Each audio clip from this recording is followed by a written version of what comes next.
On a cold November morning in 1936, a girl in Arkansas sat down to write a letter to the most famous woman in America. She did not ask for money. She did not ask for food.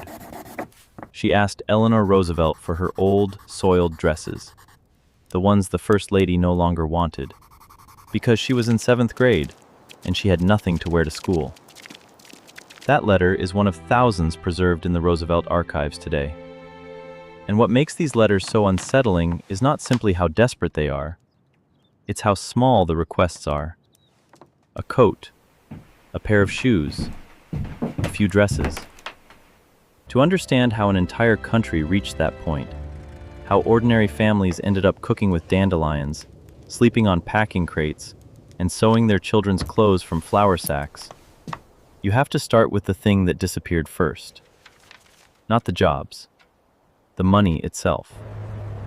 Between 1929 and 1933, more than 11,000 of America's 25,000 banks collapsed. There was no federal deposit insurance, so when a bank locked its doors, a lifetime of saved wages could simply vanish.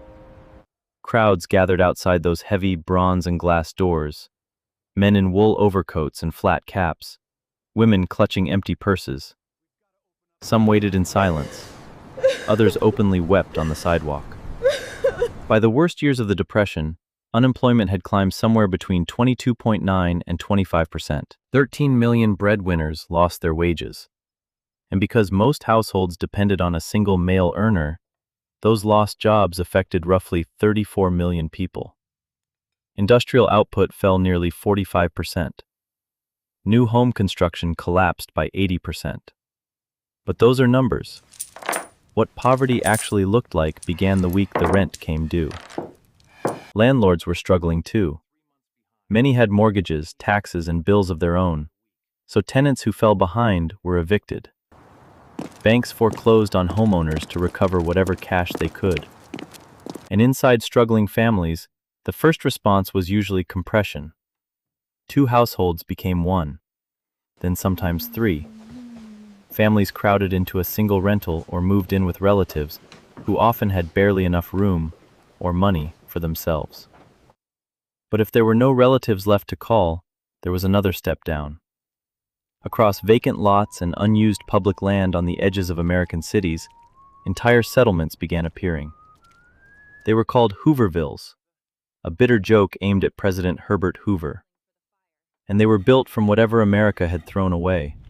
Shipping crates, flattened cardboard, sheet metal, tar paper, industrial scrap. No running water, no electricity, no sewers, no garbage collection. One of the largest stood on 9 acres of Port of Seattle land beside Elliott Bay. The city burned it down twice, and both times the residents simply rebuilt it. Eventually, officials gave up trying to remove them. By 1934, nearly 500 one-room cabins stood there, hand-built and packed into irregular rows. And unusually, we know exactly what life inside one of these settlements looked like. That year, a researcher named Donald Francis Roy bought a shack and moved in. In winter, the population swelled to around 1,200. It was almost entirely male. The 1934 census counted only 7 women.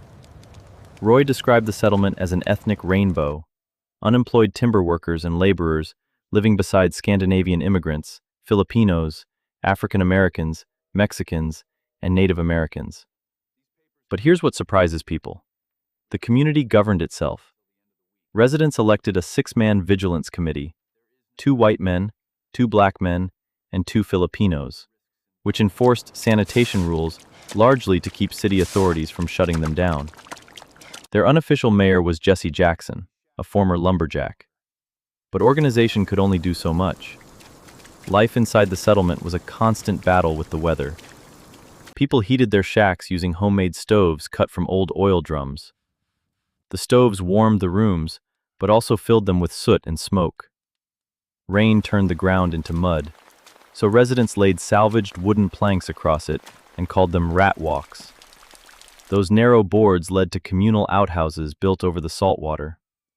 Roy wore spiked logging boots simply to keep from slipping on the wet wood, and at night, sleep was difficult. Partly because his assistant snored, mostly because he could hear rats gnawing beneath the floorboards. That was the floor of depression poverty. Most families never fell that far. But staying inside a real house came with its own brutal arithmetic. As cash disappeared, furniture became money. Families sold their belongings piece by piece simply to eat. The bed went, then the chairs, then the table. Photographers eventually found families eating from empty wooden packing crates in rooms that had been stripped almost bare, while children crowded around a small coal stove because the kitchen stayed cold all winter. And clothing, the exact problem that Arkansas Girl had written about, became something women had to solve with their own hands. Since the late 1800s, flour, sugar, seed, and animal feed had been shipped in cotton sacks. During the Depression, rural and working-class women began transforming those empty bags into almost everything: dresses, shirts, aprons, curtains, diapers, quilts. But making clothing from sacks was not simple. The company logo first had to be removed. Women soaked the fabric overnight in lard or kerosene to dissolve the ink. Then they carefully unpicked the seam until the sack opened into one flat sheet of cloth. A single 100-pound sack produced only about 1 square yard of fabric. A child's dress could require 2 matching bags. An adult dress might take 3 or 4, which created another problem. You had to find matching sacks. Women traded them at church socials and community gatherings, searching for identical patterns just to finish a single garment. And then something unexpected happened. The manufacturers noticed. Instead of trying to stop women from reusing their bags, they turned the practice into a selling point. As early as 1925, the George P. Plant Milling Company was selling gingham girl flour in red and white checked cotton. By the 1930s, florals, ginghams, and novelty prints had become industry standard. Companies even changed the construction of the bags. They switched to inks that dissolved more easily and chain stitching that could be pulled free without tearing the cloth. In 1933, the Textile Bag Manufacturers Association published a booklet full of sewing patterns. By 1937, 318,000 copies had circulated. And as the Depression deepened, something else changed. The shame began fading. Women dyed the fabric, added collars, piping, rickrack, salvaged buttons, anything that could make a homemade sack dress look store-bought. And when the dress finally wore out, it still wasn't thrown away. It became quilt squares, then cleaning rags. Clothing could be improvised, food could not. In American cities, breadlines stretched for blocks and became one of the defining images of the era. But one of the strangest sources of relief came from somewhere few people would expect: organized crime. In November 1930, Al Capone opened a free soup kitchen at 935 South State Street in Chicago. 3 meals a day, roughly 2,200 people served. No identification required, no proof of need. On Thanksgiving Day that year, more than 5,000 men, women, and children were served beef stew. The kitchen burned through 350 loaves of bread, 100 dozen sweet rolls, and 30 pounds of coffee every day. Its reported daily cost was around $300. It looked like generosity, but there was another machine operating underneath it. The kitchen was run by Daniel Saratella, a Chicago ward leader and Capone ally. He used it to collect political support, and he used his municipal position to pressure grocery chains. Stores caught violating weights and measures laws were sometimes offered a choice: donate bulk food or face prosecution. Trucks arrived carrying barrels of hams, chickens, and thousands of cans of corn. The food went into a Southside warehouse, then directly to State Street. For families trying to survive without Capone's kitchen, every meal became an exercise in stretching calories as far as possible.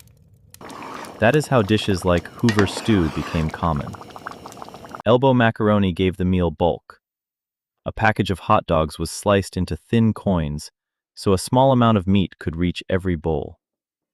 Canned tomatoes and canned corn went in undrained, because even the liquid became broth. Add a can of beans, and the meal could stretch another day. When that wasn't enough, people went outside. Dandelion greens were collected from lawns and roadsides and eaten as free salad. Chicory root was dug from the ground, dried, roasted, and ground to stretch expensive coffee. Dan Vest, who grew up during those years, later remembered a monthly family meal built around what they simply called depression food. Brown beans, wild rabbit or squirrel, small potatoes, oak leaf tea, and a mock lemon pie made with vinegar and sugar. In the South, survival could be harder still. Emma Tiller, a Texas sharecropper, remembered working local hog slaughters. Her payment was not money. She cleaned intestines and offal in exchange for scraps of meat. That became the family's winter protein, and all of this was happening beside a contradiction that many Americans found almost impossible to understand. Children in cities were suffering from rickets and pellagra because they lacked milk and vegetables. At the same time, dairies were pouring fresh milk into gutters. Farmers were plowing cotton back into the ground. Pigs were slaughtered and discarded, not because people did not need the food, but because prices had collapsed, and federal policy was trying to reduce supply. Virginia Durr saw the contradiction firsthand. Hungry children on one side, destroyed food on the other. And even when government relief finally arrived, there was no guarantee it would reach you. In 1934, the crop in one Texas town failed completely. Residents were forced onto government food slips. Emma Tiller stood in the relief line beneath the sun for an entire week without being served. And the line itself was segregated. Among hundreds of families waiting for help, only 5 were black. What people eventually received was often spoiled meat. Then investigators discovered why things had gone so badly. A local official and 2 accomplices had rented a private warehouse, intercepted government shipments, stockpiled the supplies, and sold them for profit. The men eventually went to federal prison. But the town's faith in relief was much harder to restore. For children, the depression often arrived through the schoolhouse door. As property tax revenues collapsed, school districts shortened their terms. Some closed completely. In rural schools that remained open, even paper and pencils became luxuries. Young children learned their letters by tracing them with sticks through trays of sand. Only later did they graduate to slate and chalk. And when there was no school cafeteria, lunch could be a raw potato brought from home. Children scratched their initials into the skin. Then the teacher baked the potatoes inside the classroom's coal stove. But many children could not reach school at all. And again, the reason was often painfully simple. They had nothing warm enough to wear. In 1936, a girl from Duquesne, Pennsylvania, wrote that she and 130 other children had to walk across the Monongahela River to attend school in McKeesport. Some of the younger children had no coats. They nearly froze during the crossing. A 17-year-old girl in Buffalo explained that she had dropped out during her 3rd year of high school. She was still wearing her summer coat. She had developed a bad cold, and all she wanted was a few dresses and something warm enough to wear. Outside Philadelphia, a 13-year-old girl was one of 7 children living in a household surviving on $19.60 a week. She dreamed of becoming a school teacher so she could help her parents. But without a coat, she knew she would have to miss school, and she dreaded it. Some letters were darker. One girl wrote that her classmates did not appreciate her because she was poor and lacked the clothes they had. She wrote that life itself seemed blind to her. Her father worked only 3 days each week, earning $40 a month while trying to pay old debts. Under the pressure, he drank, and he beat the children over small things. One of the brightest moments in her life came when a classmate gave her a used pair of shoes. She was so grateful that she wrote to the First Lady and blessed the girl for doing it. But the depression was not misery every second of every day. Between the hardest hours, childhood still happened. Families had little money for toys, and streets carried far fewer cars, so cobblestones became playgrounds. Children played hopscotch, skipping rope, double dutch, whip and top. And if there was no wooden top, a carved turnip or carrot could replace it. In autumn, there were horse chestnuts tied to strings. Older children faced something much darker. Hundreds of thousands of teenagers began believing they were one mouth too many at home, so they left. By 1932, an estimated 250,000 young people were living on the road as boxcar children. They jumped moving freight trains, slept inside empty rail cars, and crossed the country searching for work. Malnutrition followed them. So did tuberculosis, diphtheria, scarlet fever, rickets. And they were not alone. More than 4 million adults also took to the road.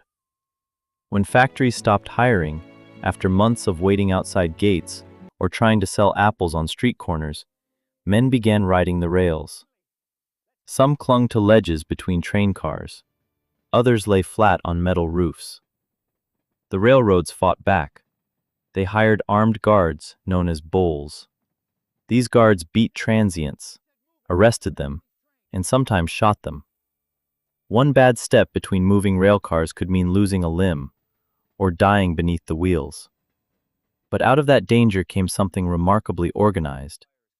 Near rail hubs and farm towns, travelers built communal camps known as hobo jungles. People cooked mulligan stew from ingredients they had begged or scavenged. They exchanged information: which farms were hiring, which towns were hostile, where food might be found. And they developed a silent language for the men coming behind them. Symbols were chalked onto fences, water towers, and bridges. A cat meant a kind-hearted woman lived nearby. A cross meant food was available, if you were willing to listen to a sermon first. A jagged line warned of a dangerous dog. A triangle with raised hands meant the man inside had a gun. Two interlocking rings warned that local police arrested people like you. They even followed a code of conduct traced back to an 1889 hobo convention in St. Louis. Clean your camp, respect the land, do not prey on the weak, and if you find a runaway child, send him home. But underneath all of these survival strategies was something far harder to photograph: shame. In 1930s America, a man's place inside his family was deeply tied to being the breadwinner. When his wages disappeared, many men felt that their entire role had disappeared with them. And here is the cruel part. A startling number did not blame the banks. They did not blame the markets. They blamed themselves. They replayed old purchases in their minds: a used car, a radio, something they had bought years earlier, and convinced themselves that this was the reason their children were hungry now. Some fundamentalist preachers made that guilt worse, telling congregations that suffering was punishment for sin. And eventually, the damage appeared in the records. Legal divorce actually declined. Not because marriages were suddenly stronger. Many families simply could not afford court fees. But informal divorce increased. Hundreds of thousands of husbands simply walked away. Marriage rates fell. Birth rates fell. Young couples postponed starting families. Domestic violence and child abuse increased. And in 1932, alongside unemployment, the national suicide rate reached its peak. Older men were hit especially hard. Some had lost their savings, their businesses, their jobs, and their sense of standing in the world, all at once. Relief on a national scale finally began after March 1933 with the New Deal. Federal money started moving beyond exhausted local charities and into large work programs. The Works Progress Administration, created in 1935, eventually employed more than 8 million Americans. They built roads, bridges, dams, schools. But the real impact of that work is easier to understand through one small building. In Meeker, Colorado, an elementary school went up in 1938. The WPA provided just over $25,000. Local men built it at Main and Fifth using redstone donated by a resident. At the dedication, County School Superintendent Josephine Holland pointed out something that statistics alone cannot capture. The workers had developed pride in what they were building. Every detail of the stonework had been done carefully, and that may have been one of the most important things the WPA produced. Not simply wages, the feeling that your labor mattered again, that you could point to something solid and say, "I built that." And the WPA did not stop with construction workers. It employed writers, artists, actors, musicians. Through the Federal Writers Project, unemployed professionals were sent across America to record the lives of ordinary people. Former slaves, sharecroppers, displaced workers, people whose voices might otherwise have vanished. A large part of the reason we can still hear these people today is that somebody was paid to sit down and listen. And that leads to the strangest inheritance of the Great Depression. For some people, the experience transformed the direction of their lives. Virginia Durr was a junior league socialite from Alabama. She saw sick children going without milk while fresh milk was being dumped away. She emerged from the era as a lifelong civil rights activist. But for millions of others, the change was quieter and more permanent. They had discovered how quickly an ordinary life could disappear. A job could vanish. A bank could close. Savings could evaporate. A house could be lost. And within months, a family that had once considered itself secure could be asking strangers for clothing. So they carried the lesson with them for decades. They saved string. They paid cash. They kept the pantry full long after there was any practical need to. Because they had learned something that the Arkansas girl's letter never says directly. In 1936, in one of the richest countries on earth, the distance between an ordinary life and desperation could be terrifyingly small. Sometimes, it could be measured in a single winter coat. And for millions who left home, climbed freight trains, and disappeared onto America's roads, the story did not end when the Depression began to lift. Some eventually came home. Some built entirely new lives. And some never came back at all. Where those people went, and what happened to the ones who vanished on the road, is the story we'll follow in the next episode.